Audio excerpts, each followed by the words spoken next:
नमस्कार दोस्तों।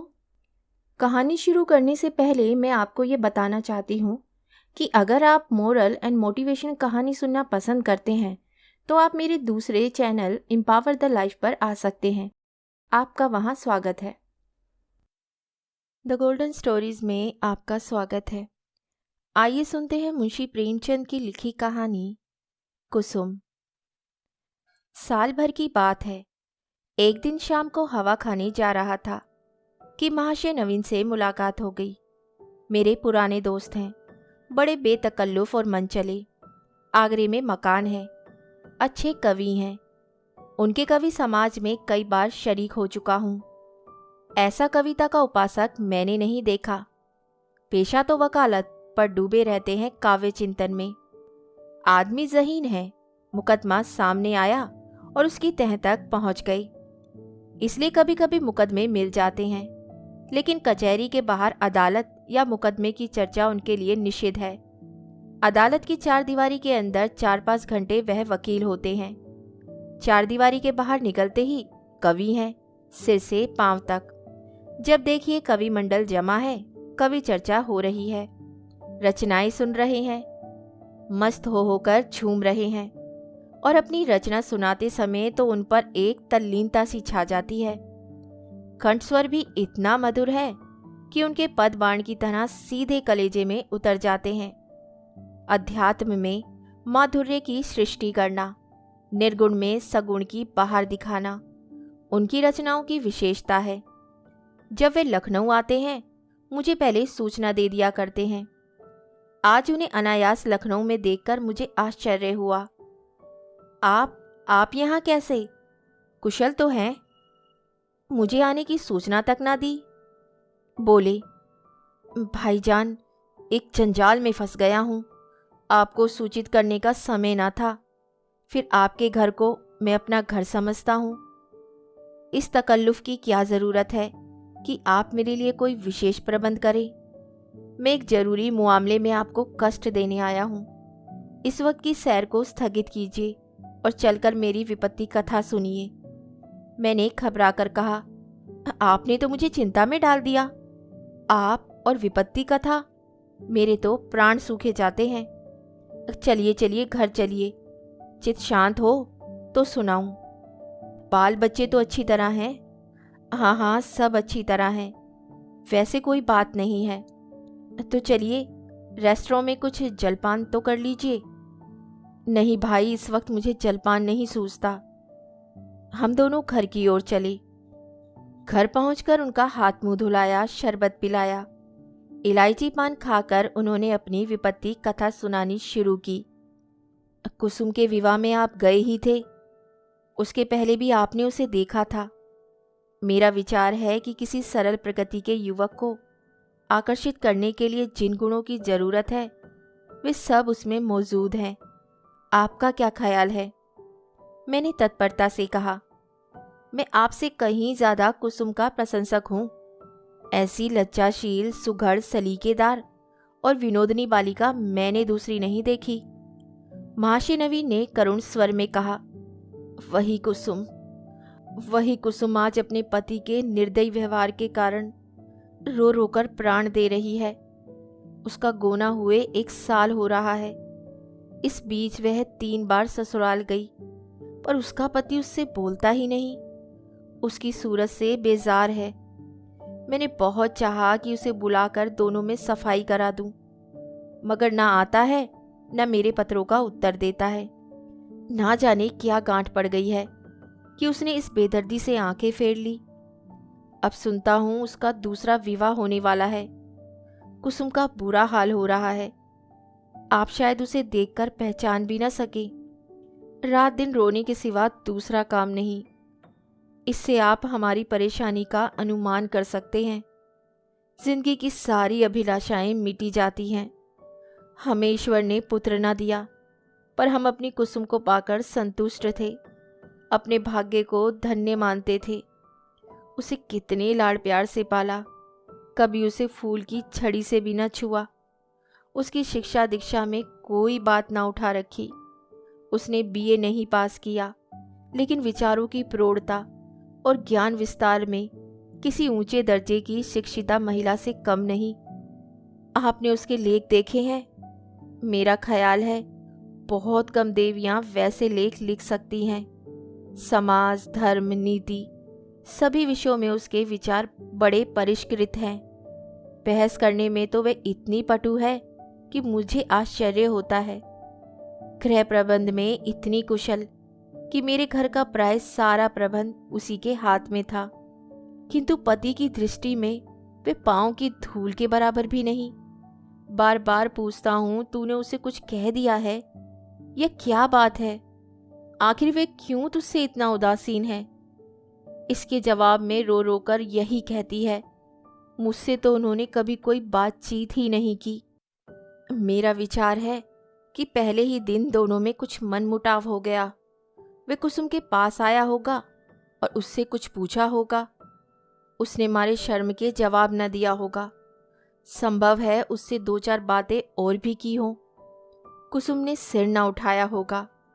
आप जानते ही हैं कि कितनी शर्मीली है।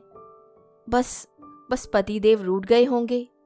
मैं तो कल्पना ही नहीं कर सकता कि कुसुम जैसी बालिका से कोई पुरुष उदासीन रह सकता है।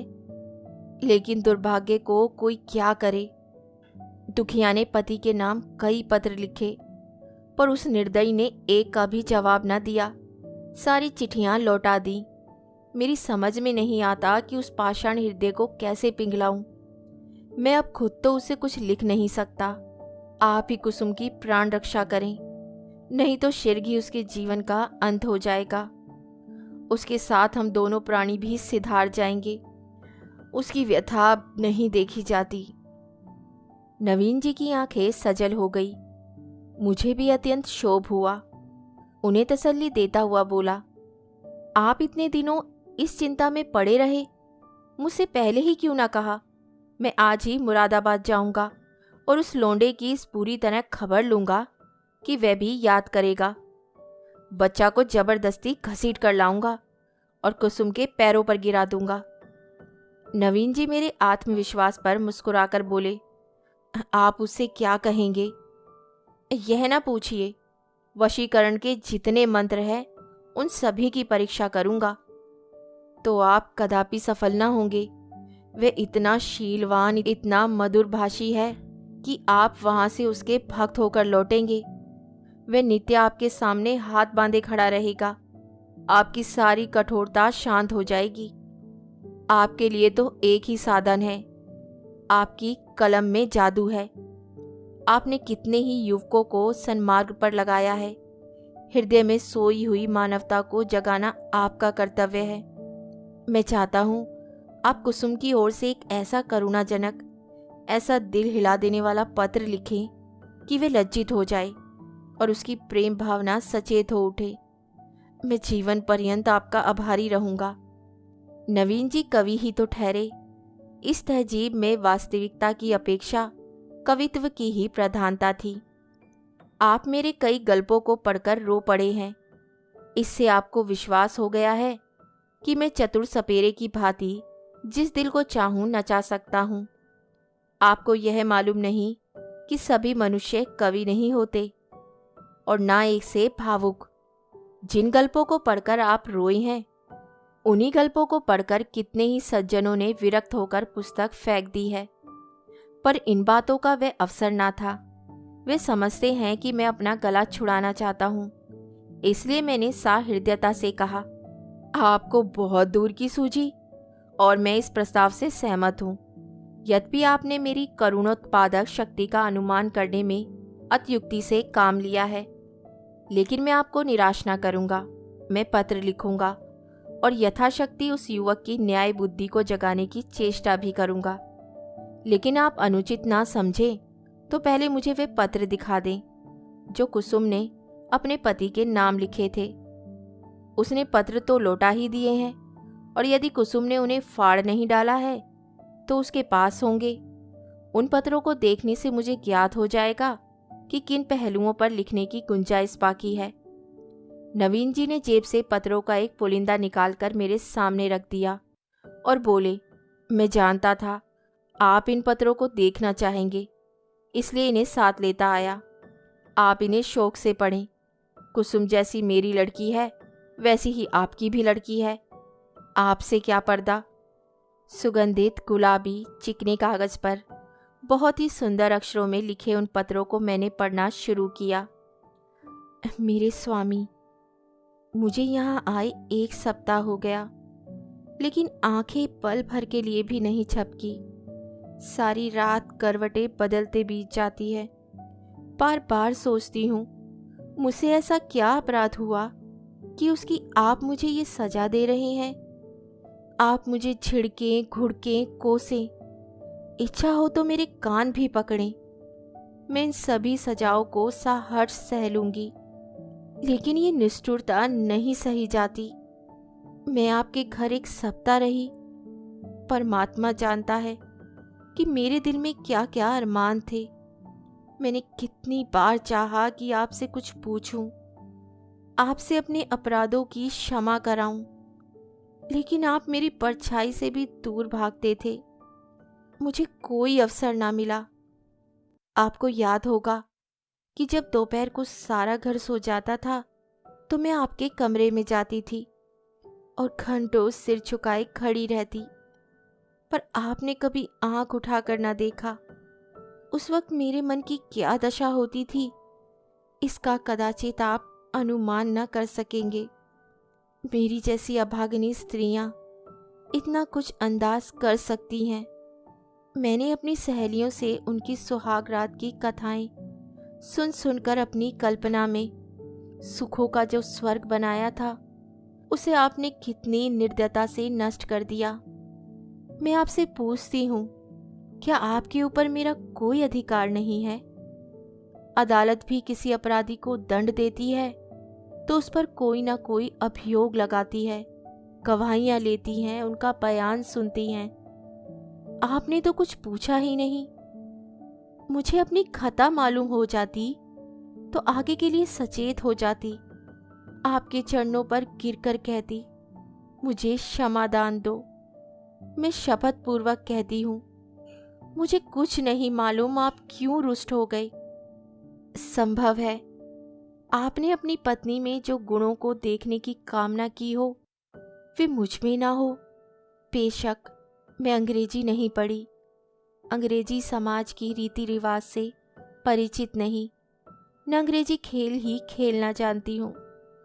और भी कितनी ही त्रुटियाँ मुझ में होंगी। मैं जानती हूँ कि मैं आपके योग्य न थी। आपको मुझसे कहीं अधिक रूपवती, गुणवती, बुद्धिमती स्त्री मिलनी चाहिए थी, लेकिन मेरे देवता, दंड अपराधों का मिलना चाहिए, त्रुटियों का नहीं। फिर मैं तो आपके इशारे पर चलने को तैयार हूँ। आप मेरी दिलजोई करें, फिर देखिए मैं अपनी त्रुटियों को कितनी जल्द पूरा कर लेती हूँ। आपका प्रेम कटाक्ष मेरे रूप को प्रदीप्त, मेरी बुद्धि को तीव्र और मेरे भाग्य को बलवान कर देगा।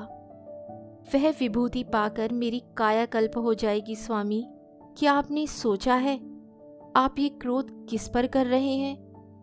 वह अबला जो आपके चरणों पर पड़ी हुई आपसे क्षमादान मांग रही है, जो जन्म जन्मांतर के लिए आपकी चेरी है, क्या इस क्रोध को सहन कर सकती है?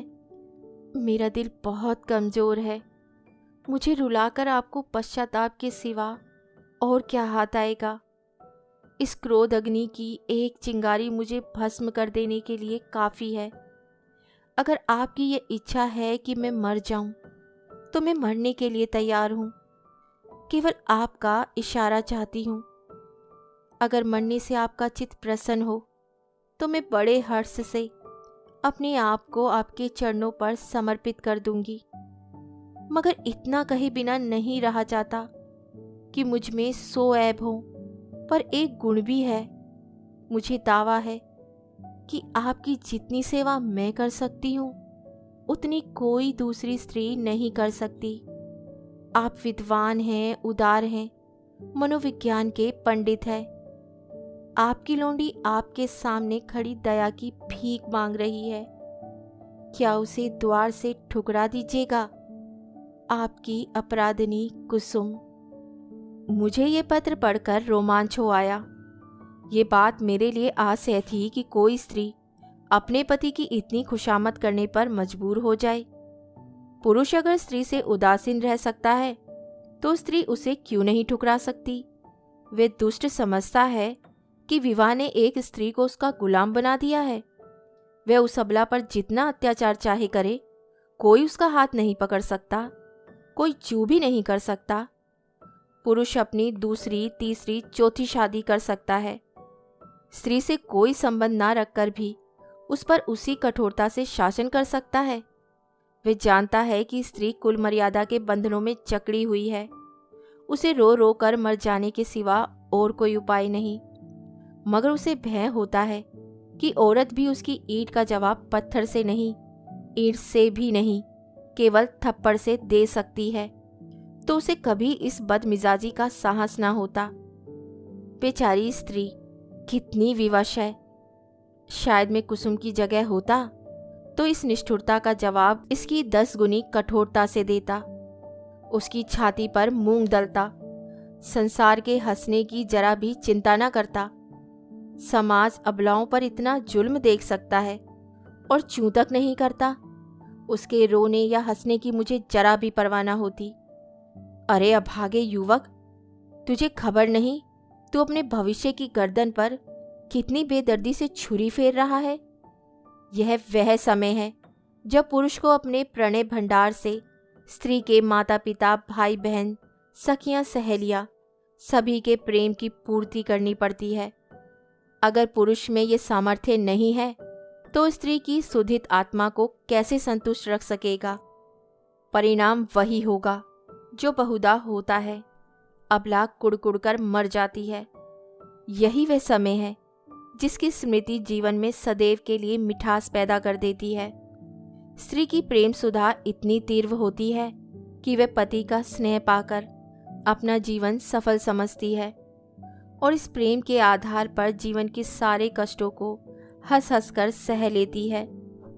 यही वह समय है जब हृदय में प्रेम का बसंत आता है। उसमें नई नई आशा कोपलें निकलने लगती हैं। ऐसा कौन निर्दयी है जो इस ऋतु में उस वृक्ष पर कुल्हाड़ी चलाएगा। यही वह समय है जब शिकारी किसी पक्षी को उसके बसेरे से लाकर पिंजरे में बंद कर देता है। क्या वे उसकी गर्दन पर छुरी चलाकर उसका मधुर गान सुनने की आशा रखता है। मैंने दूसरा पत्र पढ़ना शुरू किया। मेरे जीवन दान। 2 सप्ताह जवाब की प्रतीक्षा करने के बाद आज फिर यही उल्हाना देने बैठी हूँ। जब मैंने वे पत्र लिखा था तो मेरा मन गवाही दे रहा था कि उसका उत्तर जरूर आएगा। आशा के विरुद्ध आशा लगाए हुए थी। मेरा मन अब भी इसे स्वीकार नहीं करता कि जानबूझकर उसका उत्तर नहीं दिया गया। कदाचित आपको अवकाश नहीं मिला, या ईश्वर ना करे कहीं आप आश्वस्त तो नहीं हो गए। किससे पूछूं? इस विचार से ही मेरा हृदय कांप रहा है। मेरी ईश्वर से यही प्रार्थना है कि आप प्रसन्न और स्वस्थ हों। पत्र मुझे ना लिखें, ना सही, रोकर चुप ही तो हो जाऊंगी। आपको ईश्वर का वास्ता, अगर आपको किसी प्रकार का कष्ट हो तो मुझे तुरंत पत्र लिखिए। मैं किसी को साथ लेकर आ जाऊंगी। मर्यादा और परिपाटी के बंधनों से मेरा जी घबराता है। ऐसी दशा में भी यदि आप मुझे अपनी सेवा से वंचित रखते हैं तो आप मुझसे मेरा वह अधिकार छीन रहे हैं जो मेरे जीवन की सबसे मूल्यवान वस्तु है। मैं आपसे और कुछ नहीं मांगती। आप मुझे मोटे से मोटा खिलाइए, मोटे से मोटा पहनाइए, मुझे जरा भी शिकायत ना होगी। मैं आपके साथ घोर से घोर विपत्ति में भी प्रसन्न रहूंगी। मुझे आभूषणों की लालसा नहीं, महल में रहने की लालसा नहीं, सैर तमाशे की लालसा नहीं, धान बटोरने की लालसा नहीं। मेरे जीवन का उद्देश्य केवल आपकी सेवा करना है। यही उसका ध्येय है। मेरे लिए दुनिया में कोई देवता नहीं, कोई गुरु नहीं, कोई हाकिम नहीं। मेरे देवता आप हैं, मेरे राजा आप हैं। मुझे अपने चरणों से ना हटाइए। मुझे ठुकराइए नहीं। मैं सेवा और प्रेम के फूल लिए, कर्तव्य और व्रत की भेंट आंचल में सजाए आपकी सेवा में आई हूँ। मुझे इस भेंट को, इन फूलों को अपने चरणों पर रखने दीजिए। उपासक का काम तो पूजा करना है। देवता उसकी पूजा स्वीकार करता है या नहीं, ये सोचना उसका धर्म है। मेरे सरताज, शायद आपको पता नहीं आजकल मेरी क्या दशा है। यदि मालूम होता तो आप इस निष्ठुरता का व्यवहार न करते। आप पुरुष हैं, आपके हृदय में दया है, सहानुभूति है, उदारता है। मैं विश्वास नहीं कर सकती कि आप मुझ जैसी नाचीज पर क्रोध कर सकते हैं। मैं आपकी दया के योग्य हूँ। कितनी दुर्बल, अपंग, कितनी बेज़बान। आप सूर्य हैं, मैं अणु हूँ। आप अग्नि हैं, मैं तृण हूँ। आप राजा हैं, मैं भिखारिन हूँ। क्रोध तो बराबर वालों पर करना चाहिए। मैं भला आपके क्रोध का आघात कैसे सह सकती हूँ? अगर आप समझते हैं कि मैं आपकी सेवा के योग्य नहीं हूँ, तो मुझे अपने हाथों से विष का प्याला दे दीजिए। मैं उसे सुधा समझकर सिर और आंखों से लगाऊंगी और आंखें बंद करके पी जाऊंगी। जब जीवन आपकी भेंट हो गया तो आप मारे या जिलाएं, ये आपकी इच्छा।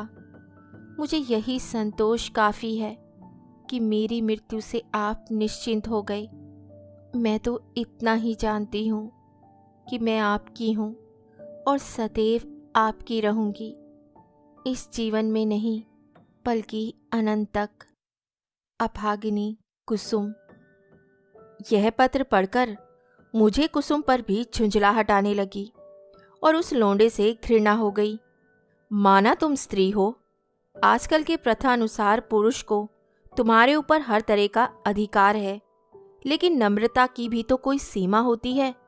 तो उसे भी चाहिए कि उसकी बात ना पूछे। स्त्रियों को धर्म और त्याग का पाठ पढ़ा पढ़ा कर हमने उनके आत्मसम्मान और आत्मविश्वास दोनों ही का अंत कर दिया। अगर पुरुष स्त्री का मोहताज नहीं, तो स्त्री भी पुरुष की मोहताज क्यों है? ईश्वर ने पुरुष को हाथ दिए हैं, तो क्या स्त्री को उससे वंचित रखा है? पुरुष के पास बुद्धि है, तो क्या स्त्री अबोधा है? इसी नम्रता ने तो मर्दों का मिजाज आसमान पर पहुंचा दिया। पुरुष रूठ गया तो स्त्री के लिए मानो प्रलय आ गया। मैं तो समझता हूँ कुसुम नहीं, उसका अभागा पति ही दया के योग्य है, जो कुसुम जैसी स्त्री की कद्र नहीं कर सकता।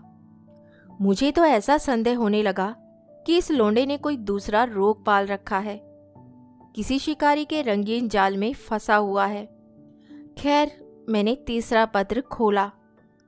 प्रियतम, अब मुझे मालूम हो गया कि मेरी जिंदगी निरुद्देश्य है। जिस फूल को देखने वाला, चुनने वाला कोई नहीं, वे खिले तो क्यों? क्या इसलिए कि मुरझाकर जमीन पर गिर पड़े और पैरों से कुचल दिया जाए? मैं आपके घर में 1 महीना रहकर दोबारा आई हूँ। ससुर जी ही ने मुझे बुलाया, ससुर जी ही ने मुझे विदा कर दिया। इतने दिनों में आपने एक बार भी मुझे दर्शन न दिए। आप दिन में 20 ही बार घर में आते थे, अपने भाई बहनों से हंसते बोलते या मित्रों के साथ शैर तमाशे देखते थे, लेकिन मेरे पास आने की आपने कसम खा ली थी। मैंने कितनी बार आपके पास संदेशे भेजे, कितना अनुनय विनय किया, कितनी बार बेशर्मी करके आपके कमरे में गई, लेकिन आपने कभी मुझे आंख उठाकर भी ना देखा। मैं तो कल्पना ही ना कर सकती कि कोई प्राणी इतना हृदयहीन हो सकता है।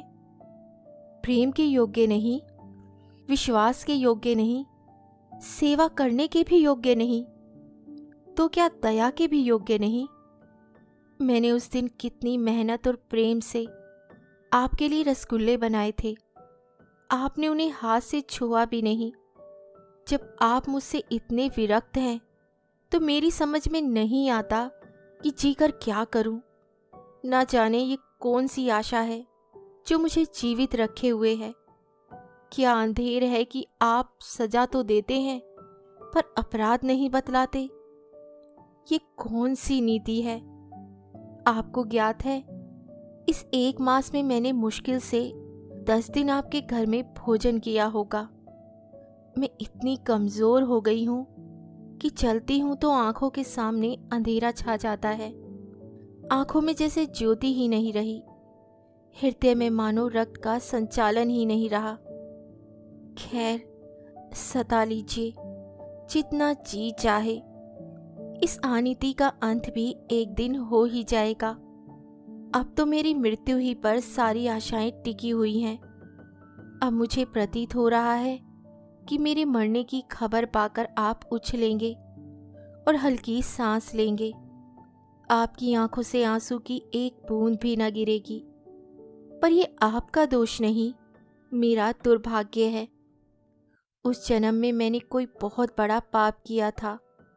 मैं चाहती हूँ मैं भी आपकी परवाह ना करूं, आप ही की भांति आपसे आंखें फेर लूं, मुंह फेर लूं, दिल फेर लूं, लेकिन ना जाने क्यों मुझ में वह शक्ति नहीं।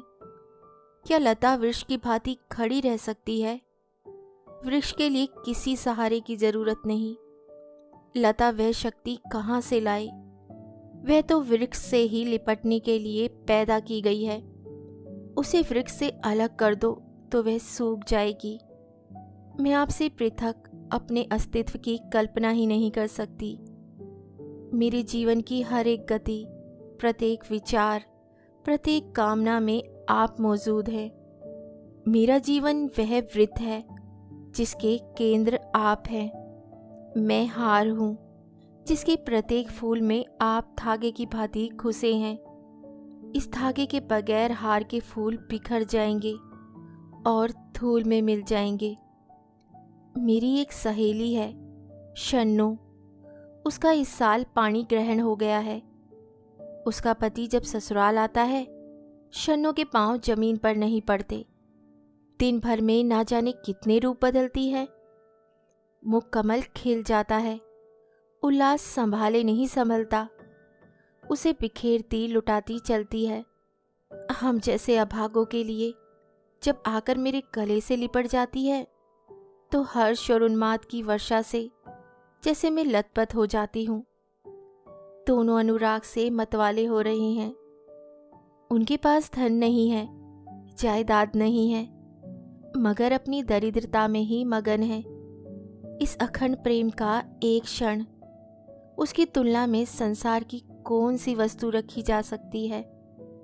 मैं जानती हूँ ये रंगरेलियाँ और ये बेफिक्रियाँ बहुत दिन ना रहेंगी।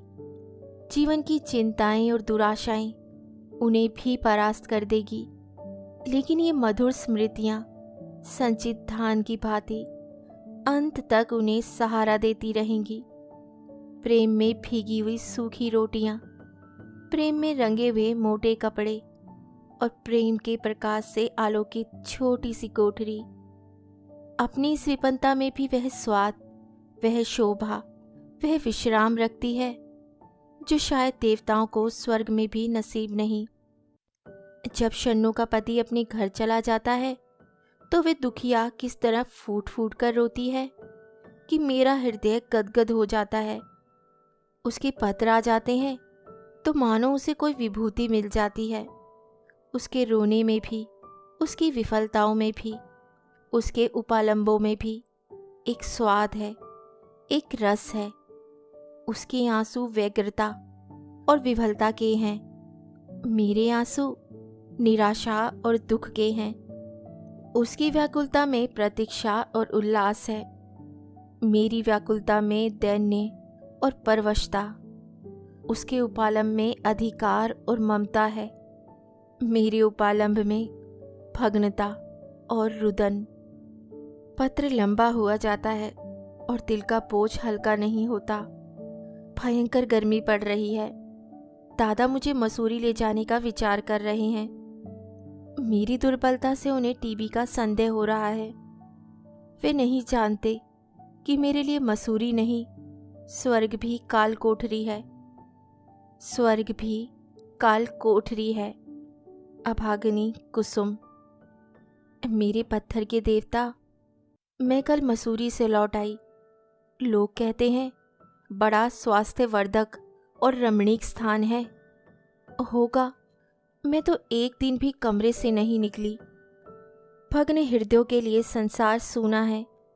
मैंने रात एक बड़े मजे का सपना देखा, बतलाऊं? पर क्या फ़ायदा, ना जाने क्यों मैं अब भी मौत से डरती हूँ। आशा का कच्चा धागा मुझे अब भी जीवन से बांधे हुए है। जीवन उद्यान के द्वार पर जाकर बिना सैर किए लौट आना कितना हसरतनाक है। अंदर क्या सुषमा है, क्या आनंद। मेरे लिए वह द्वार ही बंद है। कितनी अभिलाषाओं से विहार का आनंद उठाने चली थी, कितनी तैयारियों से, पर मेरे पहुंचते ही द्वार बंद हो गया है।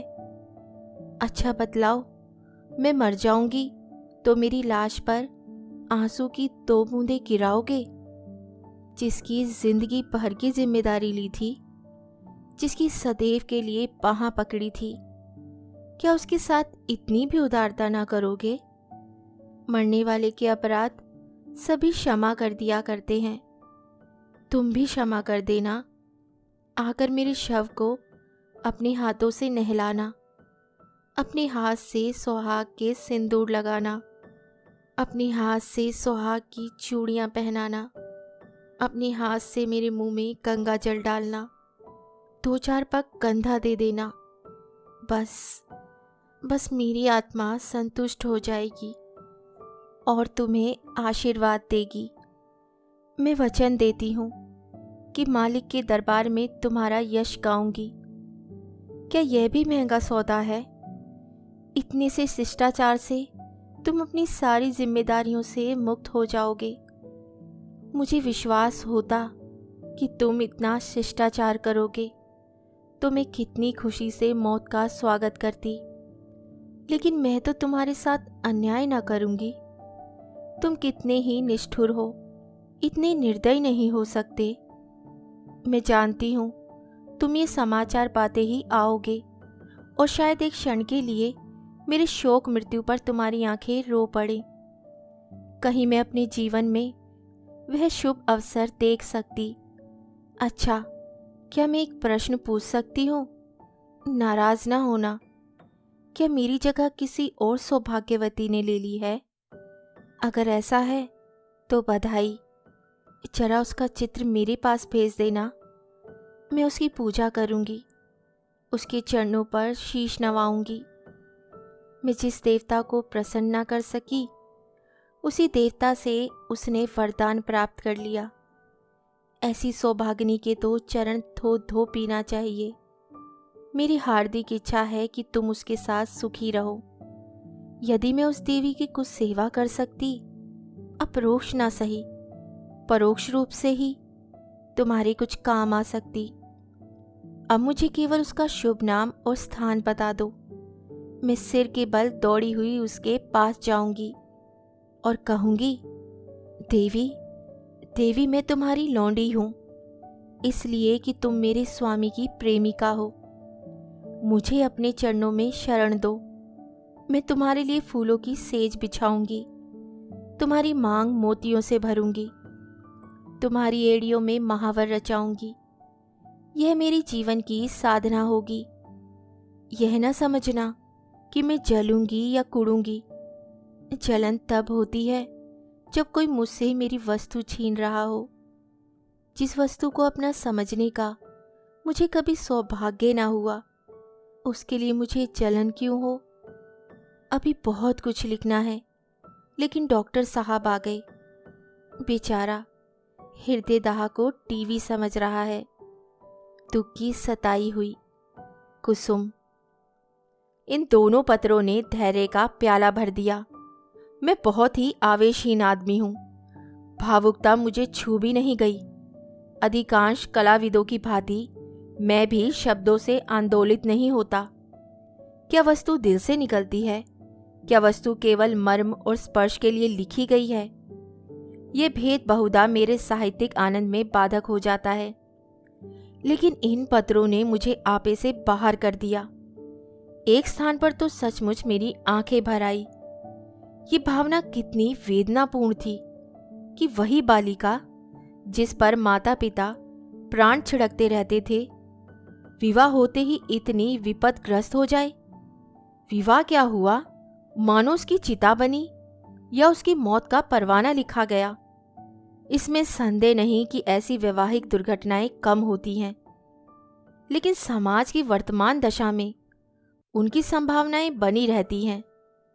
जब तक स्त्री पुरुष के अधिकार समान न होंगे, ऐसे आघात नित्य होते रहेंगे। दुर्बल को सताना कदाचित प्राणियों का स्वभाव है। काटने वाले कुत्तों से लोग दूर भागते हैं, सीधे कुत्तों पर बाल वृंद विनोद के लिए पत्थर फेंकते हैं।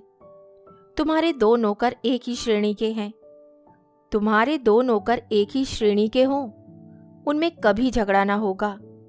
लेकिन आज उनमें से एक को अफसर और दूसरे को उसका मातहत बना दो, फिर देखो अफसर साहब अपने मातहत पर कितना रोब जमाते हैं। सुख में दाम्पत्य की नींव अधिकार साम्य ही पर रखी जा सकती है। इस वैषम्य में प्रेम का निवास हो सकता है। मुझे तो इसमें संदेह है। हम आज जिसे स्त्री पुरुषों में प्रेम कहते हैं, वे वही प्रेम है जो स्वामी को अपने पशु से होता है। पशु सिर झुकाए काम किए चला जाए, स्वामी उसे भूसा और खली भी देगा और उसकी देह भी सहलाएगा, उसे आभूषण भी पहनाएगा। लेकिन जानवर ने जरा चाल धीमी की, जरा गर्दन टेढ़ी की कि मालिक का चाबुक पीठ पर पड़ा। इसे प्रेम नहीं कहते। खैर, मैंने 5वां पत्र खोला। जैसा मुझे विश्वास था, आपने मेरे पिछले पत्र का भी उत्तर ना दिया। इसका खुला हुआ अर्थ है कि आपने मुझे परित्याग करने का संकल्प कर लिया। जैसी आपकी इच्छा।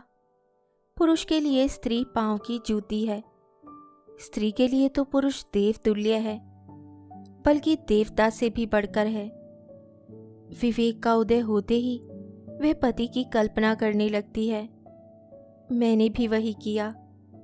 जिस समय गुड़िया खेलती थी, उसी समय आपने गुड्डे के रूप में मेरे मनोदेश में प्रवेश किया।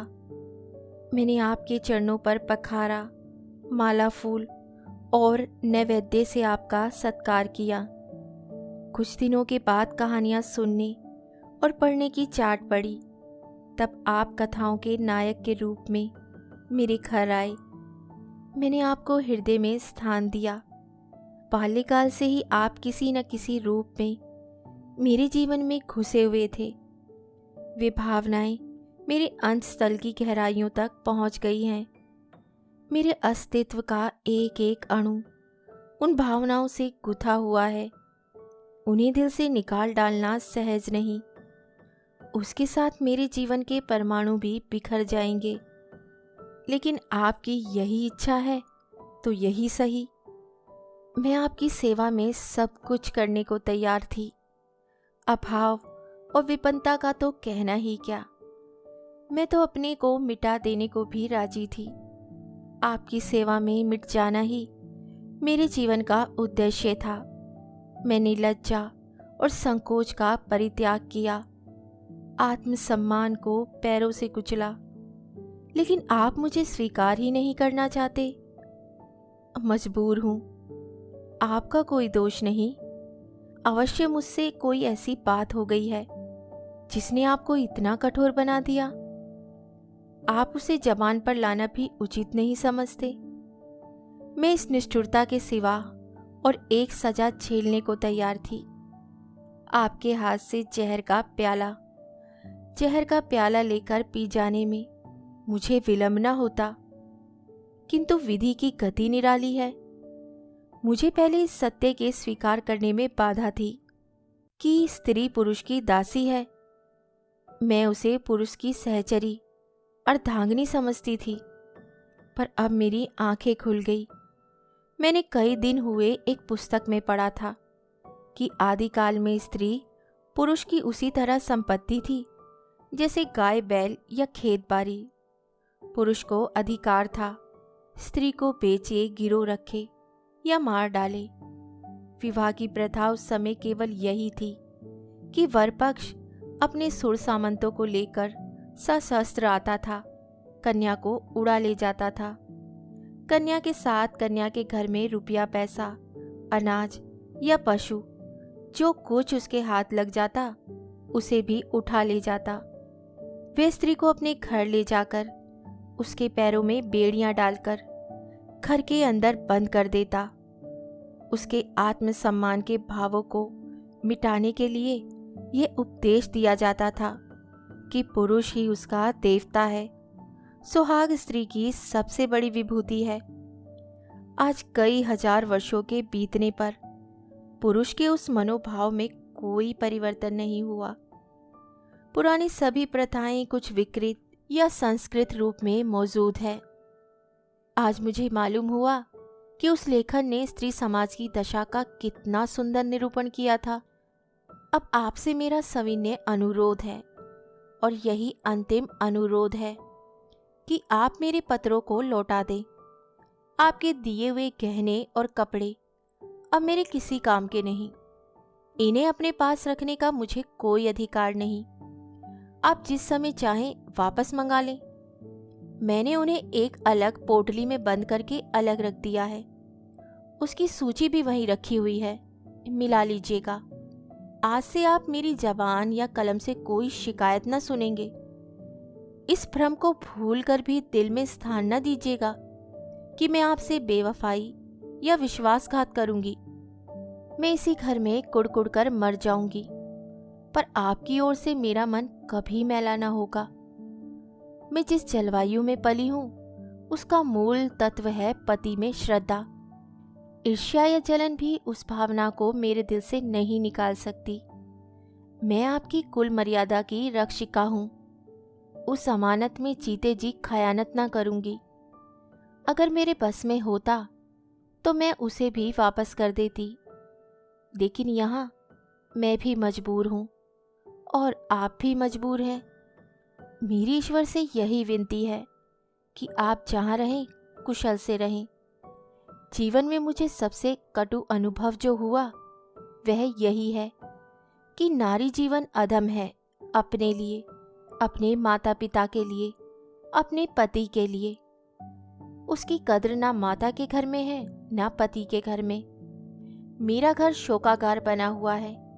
अम्मा रो रही है, दादा रो रहे हैं, कुटुंब के लोग रो रहे हैं। एक मेरी जात से लोगों को कितनी मानसिक वेदना हो रही है।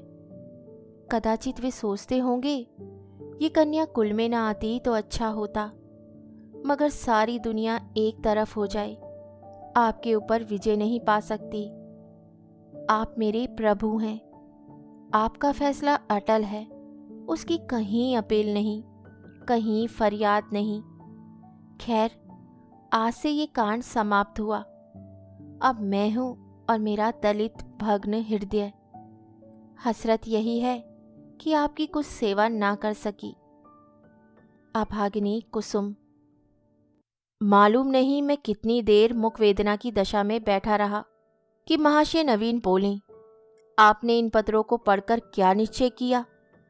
मैंने रोते हुए हृदय से कहा, अगर इन पत्रों ने उस नर पिशाच के दिल पर कोई असर न किया तो मेरा पत्र भला क्या असर करेगा? इससे अधिक करुणा और वेदना मेरी शक्ति के बाहर है। ऐसा कौन सा धार्मिक भाव है जिसे इन पत्रों में स्पर्श न किया गया हो? दया, लज्जा, तिरस्कार, न्याय।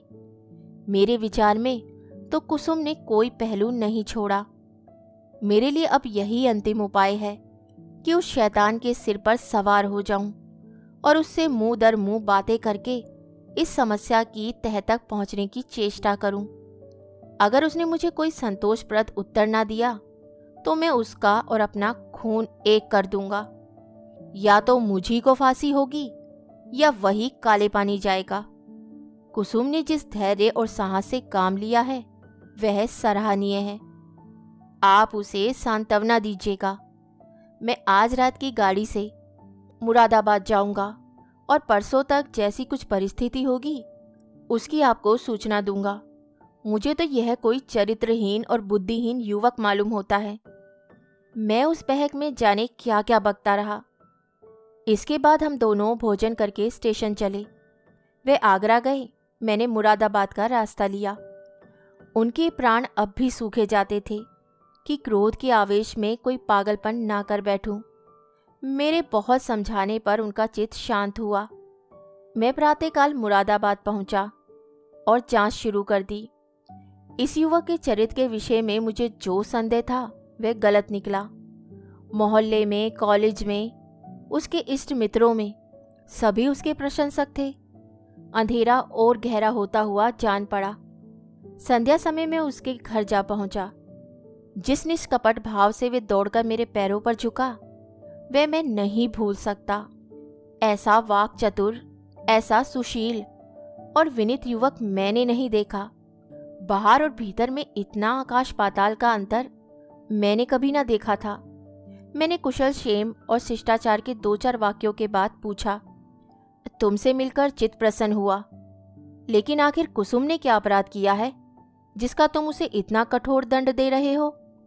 उसने तुम्हारे पास कई पत्र लिखे, तुमने एक का भी उत्तर ना दिया। वह तो 2-3 बार यहां भी आई, पर तुम उससे बोले तक नहीं। क्या उस निर्दोष बालिका के साथ तुम्हारा ये अन्याय नहीं है? युवक ने लज्जित भाव से कहा, बहुत अच्छा होता कि आपने इस प्रश्न को ना उठाया होता। उसका जवाब देना मेरे लिए बहुत मुश्किल है।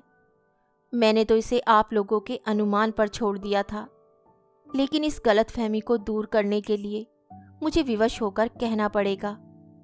ये कहते कहते वो चुप हो गया। बिजली की बत्ती पर भांति भांति के कीट पतंगे जमा हो गए।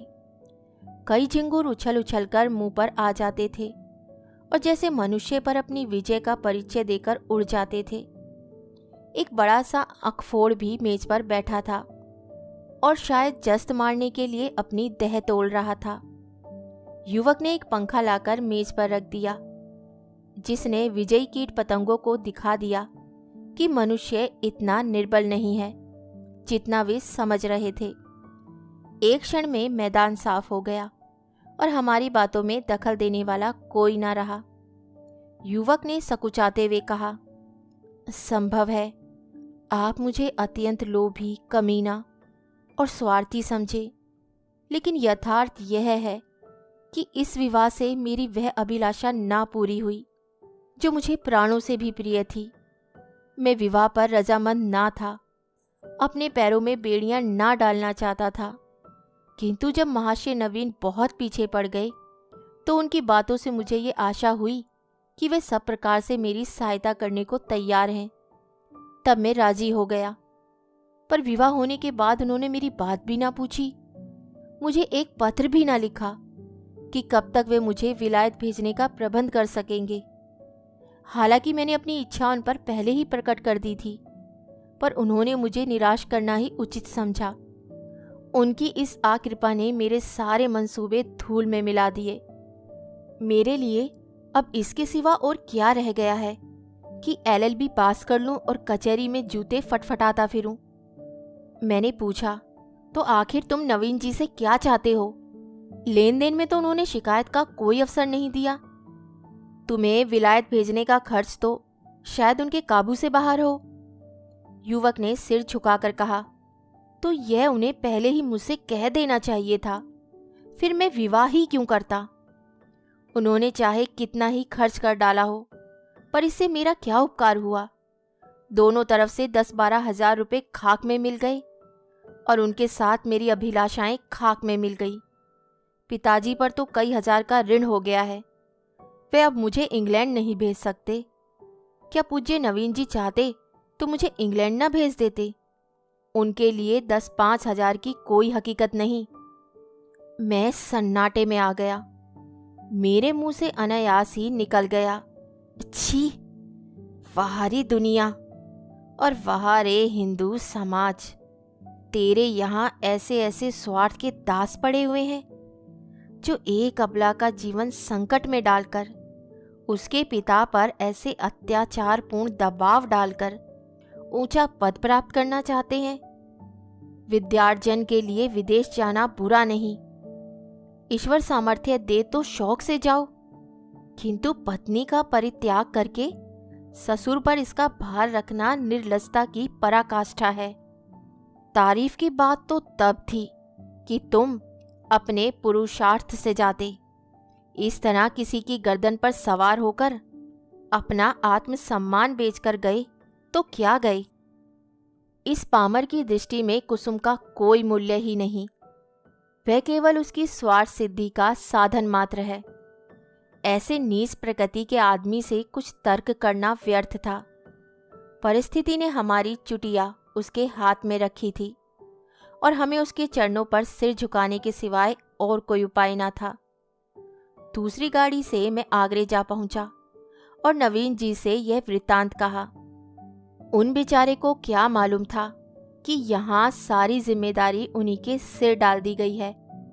यद्यपि इस मंदी ने उनकी वकालत भी ठंडी कर रखी है और वे 10-5 हजार का खर्च सुगमता से नहीं उठा सकते, लेकिन इस युवक ने उनसे इसका संकेत भी किया होता तो वे अवश्य कोई ना कोई उपाय करते। कुसुम के सिवा दूसरा उनका कौन बैठा हुआ है। उन बेचारे को तो इस बात का ज्ञान ही ना था। अतः मैंने यूं ही उनसे ये समाचार कहा तो वे बोल उठे, छी, इस जरा सी बात को इस भले आदमी ने इतना तूल दे दिया। आज ही उसे लिख दे कि वे जिस वक्त जहां पढ़ने के लिए जाना चाहे शौक से जा सकता है। मैं उसका सारा भार स्वीकार करता हूं। साल भर तक निर्दयी ने कुसुम को रुला रुला कर मार डाला। घर में इसकी चर्चा हुई। कुसुम ने भी माँ से सुना।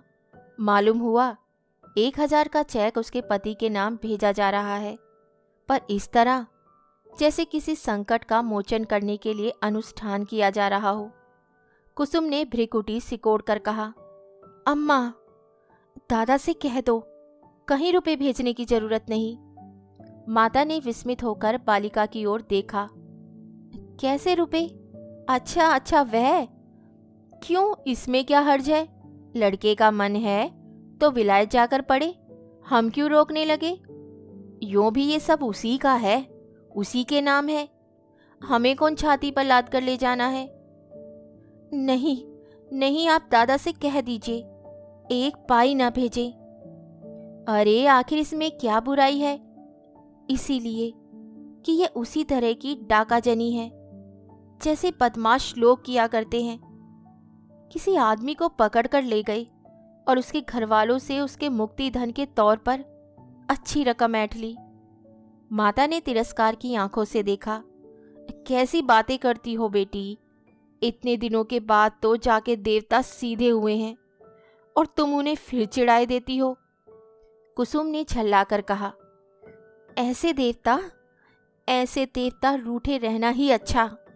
जो आदमी इतना स्वार्थी, इतना दंभी, इतना नीच है, उसके साथ मेरा निर्वाह न होगा। मैं कहे देती हूँ, वहां रुपए गए तो मैं जहर खा लूंगी। इसे दिल्लगी ना समझना। मैं ऐसे आदमी का मुंह भी नहीं देखना चाहती। दादा से कह देना, अगर तुम्हें डर लगता हो तो मैं खुद कह दूं। मैंने स्वतंत्र रहने का निश्चय कर लिया है। माँ ने देखा, लड़की का मुखमंडल आरक्त हो उठा है, मानो इस प्रश्न पर वह न कुछ कहना चाहती है न सुनना। दूसरे दिन नवीन जी ने ये हाल मुझसे कहा तो मैं एक आत्मविस्मृत की दशा में दौड़ा हुआ गया और कुसुम को गले लगा लिया। मैं नारियों में ऐसा ही आत्माभिमान देखना चाहता हूँ। कुसुम ने वह कर दिखाया जो मेरे मन में था और जिसे प्रकट करने का साहस मुझ में ना था। साल भर हो गया है, कुसुम ने पति के पास एक पत्र भी नहीं लिखा और ना उसका जिक्र ही करती है। नवीन जी ने कई बार जमाई को मना लाने की इच्छा प्रकट की, पर कुसुम उसका नाम भी सुनना नहीं चाहती।